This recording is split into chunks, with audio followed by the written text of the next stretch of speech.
What happens when one of America's most beloved morning show hosts decides he's had enough of carefully crafted narratives and polite entertainment journalism? What occurs when years of observing from the sidelines finally boil over into a moment of raw, unfiltered truth?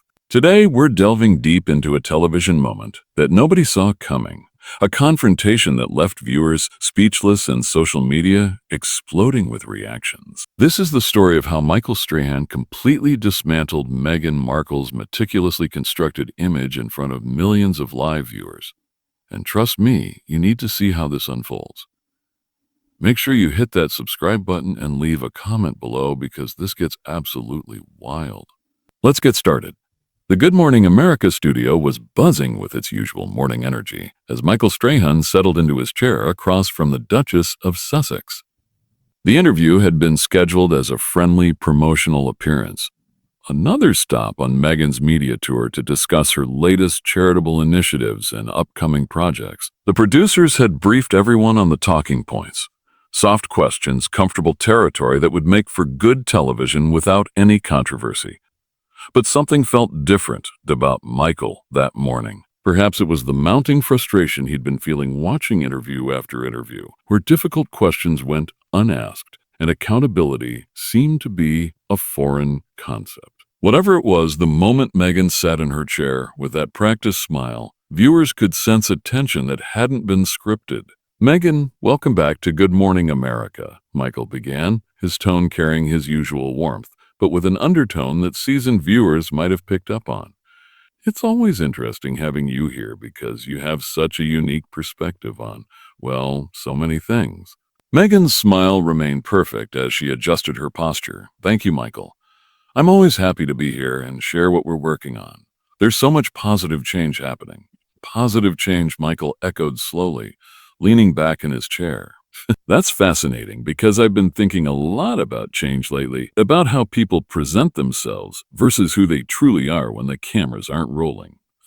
The comment lingered in the air longer than anyone expected, and viewers at home began to lean forward. This wasn't the typical softball opening they anticipated. Meghan's media training kicked in immediately. "Well, I think authenticity is something I've always strived for. What you see is really what you get with me." Michael's eyebrow lifted slightly, and there was something in his expression that suggested he was about to challenge that assertion in a way nobody anticipated. "Authenticity," he said, rolling the word off his tongue with what could only be described as skeptical amusement. "That's a word that gets thrown around a lot these days. Let me ask you something, and I hope you don't mind me being direct here." "Of course not," Meghan replied, though her grip on her coffee cup noticeably tightened. "When you left the royal family, you cited media intrusion and lack of support as major factors. You painted a picture of an institution that was frankly almost cruel in its treatment of you. But here's what I find interesting. You've done more media appearances in the past 3 years than most A-list celebrities do in a decade. So help me understand this contradiction." The question hit like a thunderbolt. This wasn't in the pre-approved notes. This wasn't the gentle, supportive questioning that had been promised. Meghan's smile faltered for just a moment before she recovered. "I think there's a difference between choosing your platform and having your narrative controlled by others." Michael pressed further, now his voice taking on an edge that made him a formidable presence. "Because from where I'm sitting, it looks like you've been controlling your narrative quite effectively. You've had Oprah, Netflix, podcast deals, book deals, speaking engagements. You've told your story on every major platform available. So, when you say the media was intrusive, what you really mean is they weren't telling the story you wanted them to tell, right?" The studio had gone completely silent. Even the camera operators seemed to be holding their breath. This was live television at its most unpredictable, and everyone knew they were witnessing something unprecedented. Meghan straightened in her chair, her media training battling her rising irritation. "Michael, I think you're oversimplifying a very complex situation," she finally said. "When I speak about media intrusion, I'm talking about the lack of privacy, the constant speculation, the way stories are twisted." "Twisted how?"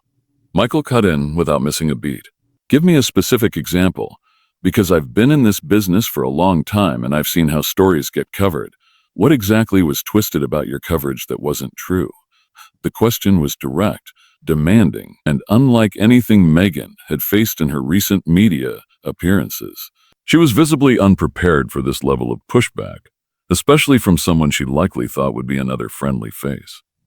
Well, there were many instances where context was removed, where private moments were made public, she offered. Michael interrupted. Private moments like what? Everything I've seen reported about you and Harry has either come from your own interviews, your social media posts, or official palace communications.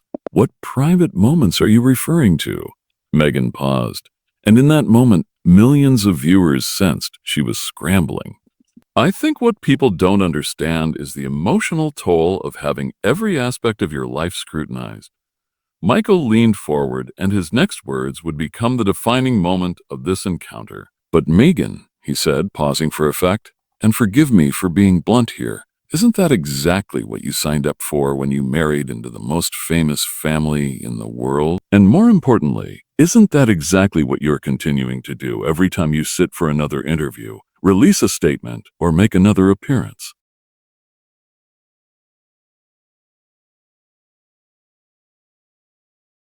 You can't claim you want privacy while living your most personal moments of. Viewers across America could practically feel the temperature drop in the studio as Meghan processed what had just happened. This wasn't going according to any script. Her carefully crafted media persona was beginning to crack under the pressure of real journalism. What? I think you're being unfair, Meghan finally responded, her voice carrying a slight tremor that hadn't been there moments before. There's a difference between sharing your truth and having lies spread about you. Michael wasn't backing down. If anything, he seemed energized by her defensive response. Okay, let's talk about truth then, he said. You've made some pretty serious allegations over the years. You've talked about racism within the royal family, mental health struggles, and how you felt abandoned by an institution. But here's what I'm curious about. Where's the accountability on your side? Accountability for what exactly? Meghan shot back. Now viewers could see the polished facade beginning to slip entirely, revealing her mounting frustration. Michael continued, 17 staff members left their positions during your time as a working royal. 17. That's not normal turnover. That's a pattern. Yet in all your interviews, all your TV appearances, you've never acknowledged that maybe, just maybe, you played a role in creating a difficult working environment. Meghan's eyes flashed with anger. Those are allegations that were never proven, she said. Michael, you're repeating tabloid gossip. Am I, though? Michael challenged. The palace investigated bullying complaints. They may not have published the results, but they investigate. And interestingly enough, right around the time those investigations were wrapping up, you and Harry announced your departure. Convenient timing, wouldn't you say? That's completely unfair, Meghan replied, her voice rising. We left because we weren't being supported, that there was a toxic environment we couldn't continue to expose our family to. Michael's expression hardened. You had access to the best security in the world, unlimited resources, a global platform to champion causes you cared about, and the support of millions of people worldwide. But you found that toxic. It's not about material things, Meghan said. Michael interrupted. No, you're right. No, you're right. It's about respect, gratitude, understanding the role you were given, and honoring it. Instead, you've spent the last 3 years systematically dismantling the reputation of an institution that welcomed you, changed centuries-old traditions to accommodate you, and even changed the law to make your children princes and princesses. Meghan's composure was hanging by a thread. They welcomed me, she said. Is that what you call it when they refuse to protect me from racist attacks in the press? Michael shot back immediately. Show me one racist attack the palace didn't address. Show me one instance where they didn't issue statements or take action when warranted. What I see in the record is an institution that consistently defended you, that supported you until you decided support wasn't enough. The tension in the studio was now palpable. Crew members exchanged glances, unsure whether they should intervene or let this extraordinary moment continue. Michael pressed on relentlessly. You didn't just represent the institution, you were part of it. And being part of something means sometimes prioritizing the greater good over personal feelings. But you've never seemed to grasp that. Meghan straightened in her chair, trying to regain control of the narrative. I think what people don't understand is that I tried to make it work. But when you're not being heard, when your concerns are dismissed, and you're blamed for things not your fault, you have to make tough decisions. Michael shook his head slowly. Even now, everything is about what was done to you, how you were treated, misunderstood, and failed by others. But where's the moment where you say, maybe I could have handled things differently? Where's the acknowledgement that walking away from royal duties while keeping the titles and benefits might be seen as having your cake and eating it too? We gave up our royal duties, Meghan protested. Did you though? Michael's question was sharp and direct. Because you're still using your Duchess title, still trading on your royal connection, still leveraging that relationship for commercial gain. You left the work but kept the brand. How is that giving up anything? Or is that giving up? The challenge hung in the air as Meghan's response revealed just how deeply Michael was willing to push. Her hands trembled visibly, and her carefully curated media training was crumbling in the face of this relentless interrogation. I think you're being deliberately obtuse, Michael, she said, her voice tight with barely contained anger. We stepped back because we wanted to build something meaningful, to make a difference through deals with Netflix and Spotify worth hundreds of millions. Michael shot back by pointing out her lifestyle brand and paid speaking engagements where she rehashes the same grievances repeatedly. That's your idea of meaningful change.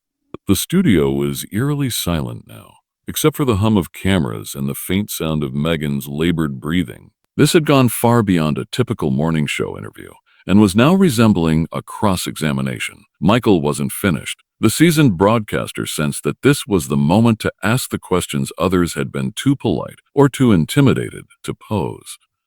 He leaned forward slightly, his tone taking on an almost conversational quality that made his next words even more devastating. Meghan, let me ask you something that I think many people are curious about, he said. You've spoken extensively about your mental health struggles during your time in the royal family. You've described feeling suicidal, feeling abandoned, feeling like you had nowhere to turn.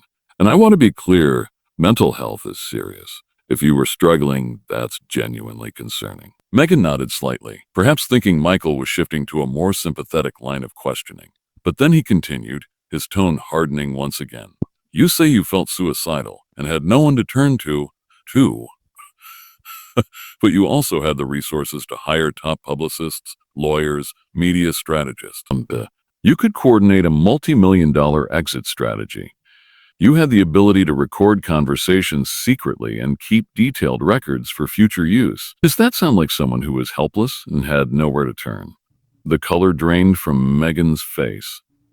This was territory no interviewer had dared explore before. That's a completely inappropriate question, she said, her voice lacking conviction. Is it though? Michael pressed. Because you've made your mental health struggles a central part of your public story. You've used them to explain and justify your actions. So I think it's fair to ask whether those struggles were as severe as you've portrayed or whether they were convenient explanations for decisions you'd already made. Meghan was visibly struggling now, her hands gripping the arms of her chair. Oh, you have no right to question someone's mental health struggles, she said. I'm not questioning your mental health, Michael replied firmly. I'm questioning your honesty about your mental health. There's a difference. The studio was so silent you could hear a pin drop. Even the camera operator seemed frozen in place, unsure whether to continue filming or intervene. You know what, Michael? Meghan finally said, her voice trembling with fury. I came here thinking I'd have a respectful conversation about the work I'm doing, about the positive changes I'm trying to make. Instead, you ambushed me with tabloid talking points and conspiracy theories. Michael responded swiftly and brutally. Tabloid talking points.